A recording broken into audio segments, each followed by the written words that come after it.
سلام علیکم دوستان عزیز، من آشی اسفرا با روغن زغیر برنگی در زیره گوشت گاو آماده شد. اما که خوجه آماده کردن بر همه تشریف آورید و مزه آن را چشید. در زیر چرخی گردون ما و شما غنیمه، ما و شما غنیمه، افتاده خستنها بی متکا غنیمه، بی متکا غنیمه، افتاده خستنها بی متکا غنیمه، بی متکا غنیمه، ما و شما، ما و شما، ما و شما غنیمه، ما و شما، ما و شما، ما و شما غنیمه.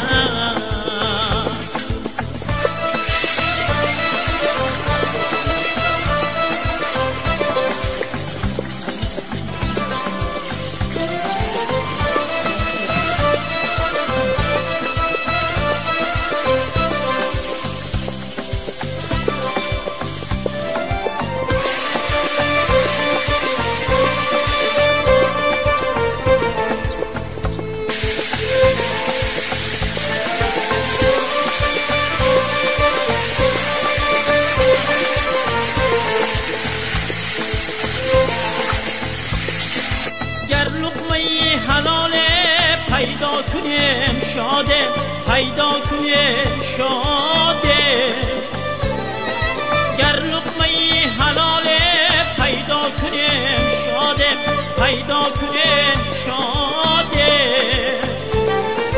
امروز بگذرد گر فردا به ما غنیمه، فردا به ما غنیمه.